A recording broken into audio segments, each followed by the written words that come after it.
9 former directors and acting directors at the Centers for Disease Control and Prevention, CDC, have condemned Health and Human Services Secretary Robert F. Kennedy Jr. in a joint New York Times guest essay, accusing him of weakening the nation's public health system.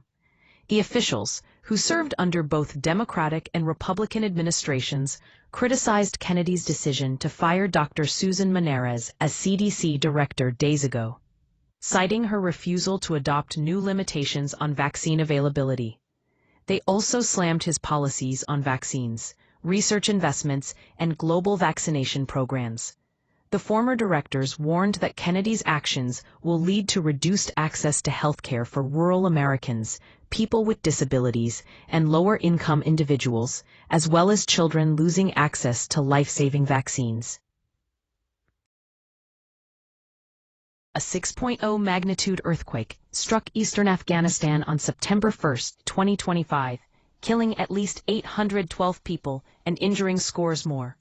The quake hit near the border with Pakistan, destroying several villages in Kunar province, where almost all of the deaths occurred. Rescue efforts are ongoing, with local officials deploying troops and aid to assist survivors. The United Nations has pledged support, coordinating relief efforts with international agencies. The devastating earthquake is the latest in a series of deadly quakes to hit Afghanistan in recent years. Indian Prime Minister Narendra Modi and Russian President Vladimir Putin met on the sidelines of a regional summit in China, deepening ties between the two nations. The meeting comes as India faces steep U.S. tariffs over its purchase of Russian oil. Modi termed the partnership with Moscow as special and privileged, while Putin hailed Russia's ties with India as friendly and trusting. The two leaders discussed regional stability, bilateral trade, and energy cooperation. Putin plans to visit India in December for the 23rd India-Russia Annual Summit. The Medical Examiner's Office in Alexandria, Virginia, has revealed that former U.S. Attorney Jessica Aber died from a sudden, unexpected death in epilepsy, SUDEP, on March 22. Aber, 43, served as the U.S. Attorney for the Eastern District of Virginia from 2021 to 2025 before stepping down on January 20, 2025. She had previously suffered from epilepsy and related seizures for many years, according to her family's statement after her death. A car crash that seriously injured former New York City Mayor Rudy Giuliani in New Hampshire on Saturday night was not a targeted attack, a spokesman for the 81-year-old said. Michael Ragusa, spokesman and head of security for Giuliani, stated that Giuliani had been flagged down by a woman who was the victim of domestic violence when he stopped to help and called 911. After officers arrived, Giuliani departed in his rental vehicle, which was then struck from behind at a high speed on the highway. Giuliani suffered multiple injuries, including a fractured thoracic vertebrae, multiple lacerations, and contusions. He is recovering from his injuries and is expected to be discharged from the hospital within the next few days. Florida State linebacker Ethan Pritchard is in critical but stable condition after being shot on Sunday night, the university announced in a statement Monday. Pritchard was visiting family in Havana, Florida, when he was shot. He did not play in the Seminoles' 31-17 upset victory over No. 8 Alabama on Saturday. The Gadsden County Sheriff's Office is investigating the incident. Michael Rowan McCullough, a former Ohio State long snapper, was arrested in Columbus early Friday morning after allegedly punching his girlfriend and strangling her during an argument. According to police records, McCullough, 25, was booked into the Franklin County Correction Center on one charge of strangulation. The woman accused McCullough of punching her in the face several times and grabbing her by the throat, causing her to lose consciousness. McCullough played at Ohio State from 2018 to 20 and earned second-team All-Conference honors his senior year. Democratic Representative Ro Khanna of California and Republican Representative Thomas Massie of Kentucky are pushing for the Justice Department to release files in the Jeffrey Epstein case. They will hold a news conference on Wednesday with 10 victims of the late convicted sex offender, who died by suicide in a New York federal prison in 2019, while awaiting federal charges related to sex trafficking. The lawmakers believe that releasing the files will bring closure to the victims and expose other powerful individuals involved in Epstein's alleged sex ring. They are optimistic they have the votes to pass through the House a bill requiring the Justice Department to release its files on the Epstein case. Kari, the acting CEO of the U.S. Agency for Global Media, USAGM, announced that 532 government positions have been eliminated as part of restructuring efforts. The move is aimed at reducing bureaucracy and saving taxpayer dollars. However, VOA employees have filed a lawsuit against the Trump administration over the dismantling of the agency. A federal judge blocked Lake's attempt to fire Voice of America director Michael Abramowitz last week.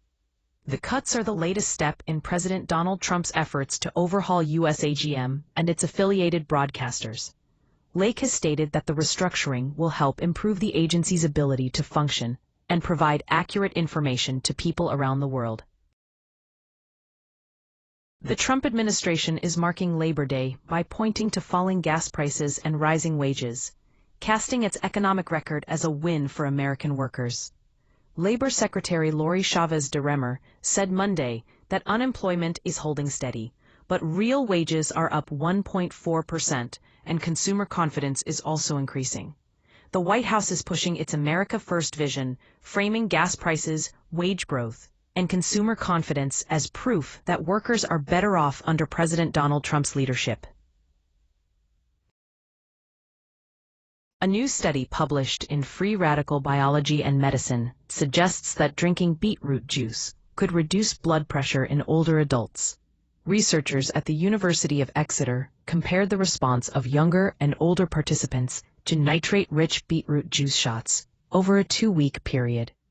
The results showed that older adults who consumed the juice had lower blood pressure and fewer mouth bacteria linked to inflammation, while those in the placebo group did not experience any changes.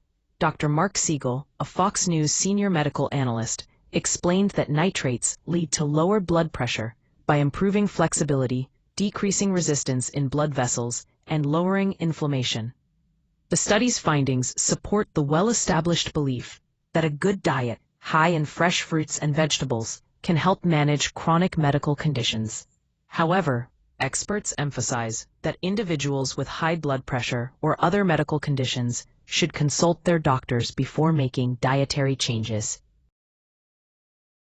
A Minnesota hiker, Grant Gardner, 38, was found deceased in Wyoming's Bighorn Mountains nearly a month after he sent a final text message to his wife and went missing on July 29.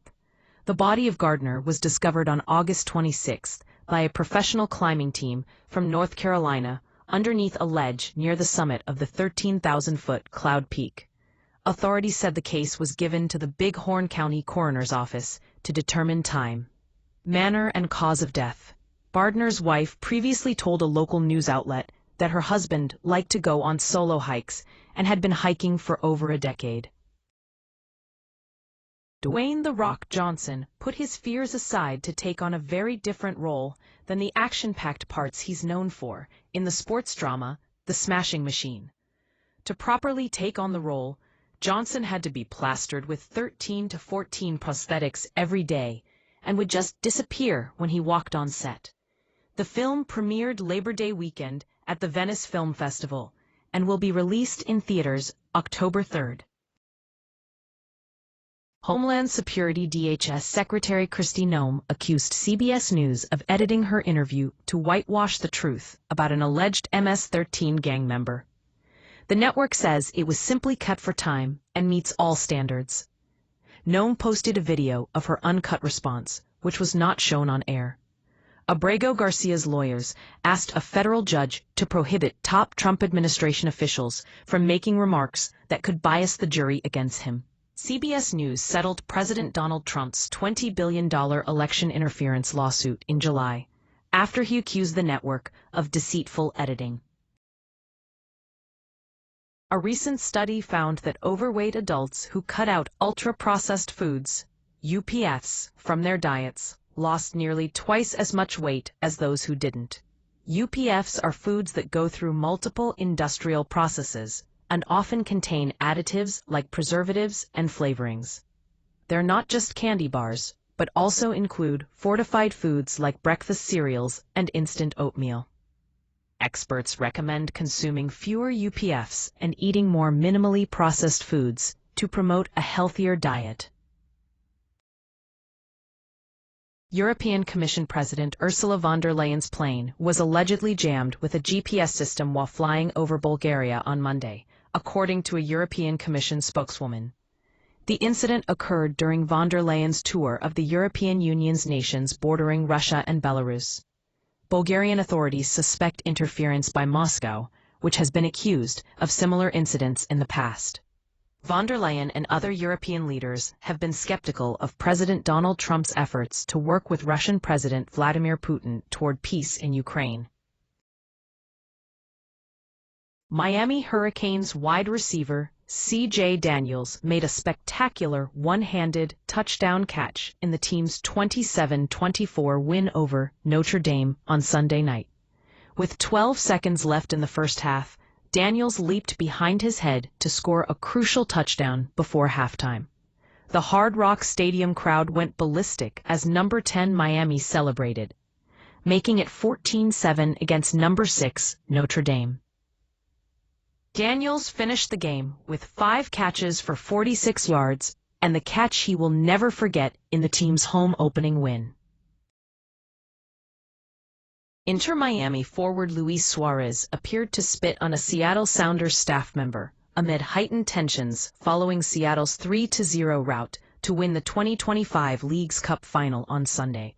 A shoving match between the two teams broke out almost immediately after the final whistle. Suárez, 38, was eventually separated from the man. The incident has sparked controversy and raised questions about Suárez's behavior on the field. A new study says the United Nations and other aid groups have repeatedly looked the other way as aid intended for civilians is stolen by terror groups and dictators, from Hamas in Gaza to the Taliban in Afghanistan. Researchers found diversion at every stage of the supply chain in Somalia, with nearly half of the World Food Program (WFP) budget taken up by cartel transportation payments. In Ethiopia, researchers found that the WFP looked the other way at diversion, particularly as Ethiopian military personnel forced local mills to grind grain for them. The study estimated that around 60% of beneficiaries did not receive aid in Yemen, which was given to Houthi loyalists or sold on the market by bad actors. At least 7 people have been killed and 37 others injured in shootings in Chicago this Labor Day weekend, even as the city's mayor vows to block President Donald Trump's efforts to combat crime. The victims of fatal shootings so far this weekend include at least 2 women and 3 men, as well as 2 others police have not specified. Authorities have not released the names of the deceased. Chicago Mayor Brandon Johnson signed an executive order on Saturday prohibiting local police from working with their federal counterparts. The White House dismissed Johnson's order on Saturday, claiming that Democrats were attempting to make efforts to reduce crime a partisan issue. An executive order signed by President Donald Trump is aiming to combat crime involving homelessness throughout the country, with cities such as Las Vegas seeing a crisis surrounding encampments overtaking communities and crippling the local area. Sin City has seen an uptick in homelessness throughout the community, with a 20% increase within Clark County in 2024, according to the most recent data from the Southern Nevada Homeless Continuum of Care. Reality TV stars Todd and Julie Chrisley have opened up about their experience in prison and how they maintained their marriage despite being separated for nearly 3 years. The couple was convicted of federal bank fraud and tax evasion in 2022 and sentenced to 12 and 7 years, respectively. They reported to prison on January 17, 2023, but were released after receiving pardons from President Trump in May. In an interview with Fox News, Todd and Julie discussed the challenges they faced while apart and how they kept their marriage strong. "It's a terrible thing, but it's a great thing, because your parents are going to be free and clean, and I hope we can do it by tomorrow," President Trump told the Chrisley's children in a phone call from the Oval Office. Todd recalled waking up on May 28, expecting to go about his daily routine, only to receive news that he had been pardoned. "Listen, I've said again on our Chrisley Confessions 2.0 podcast that I've had so many Joseph moments to happen in my life, from the time this whole thing started," Todd said. The Chrisleys have previously opened up about their experience in prison and explained why life on the outside can sometimes be more difficult. "I've actually talked to a few of the women that I was in prison with, but they're already home," Julie began to explain during the July 23 episode of their podcast. "We all have this general consensus that it's kind of weird to even say it." Todd added, "No, it's not weird. Life is rougher than prison life." The couple's reality TV show, The Chrisleys Back to Reality, will premiere as a 2-night event on Lifetime, September 1st and 2nd, at 8/7 Los Angeles City Council member Isabel Jurado accused Home Depot of being complicit with Immigration and Customs Enforcement (ICE) raids at their locations, citing an incident where federal agents arrested 15 people at a Westlake store. Jurado vowed to oppose the opening of a new Home Depot location in Eagle Rock, claiming it would bring violence to her community. The council member's statement came after a recent ICE raid at a Home Depot parking lot in Los Angeles, which saw 8 individuals arrested, including 6 with extensive rap sheets for crimes. Oklahoma Governor Kevin Stitt, a Republican, is leading a bipartisan effort with the National Governors Association, NGA, to reignite the American dream. As the incoming NGA chair, Stitt aims to focus on the economy, education, and investing in artificial intelligence. He hopes to feature speakers who embody the American dream, including Vice President J.D. Vance, former President Barack Obama, Oprah Winfrey, and former California Governor Arnold Schwarzenegger. Stitt's own story reflects the American dream, having grown his nationwide company from $1,000 and a computer before being elected governor in 2018. He plans to return to his company after his term expires at the end of next year. A man was found dead in a pool of blood at the annual Burning Man Art and Music Festival in Nevada's Black Rock Desert on Saturday, authorities said. The death is being investigated as a homicide. Deputies and rangers responded to the campsite after a festival-goer reported seeing a man lying in a pool of blood. The victim was taken to the Washoe County Medical Examiner's office for an autopsy. His identity has not been released. Burning Man officials are cooperating with law enforcement and asked participants to be vigilant of their surroundings. A recent study published in JAMA Neurology found that adults with hearing loss who wore hearing aids before the age of 70 had a 61% lower risk of developing dementia compared to those without hearing devices. The research, which analyzed data from over 2,900 participants in the Framingham Heart Study, suggests that addressing hearing loss early on may significantly reduce the risk of dementia.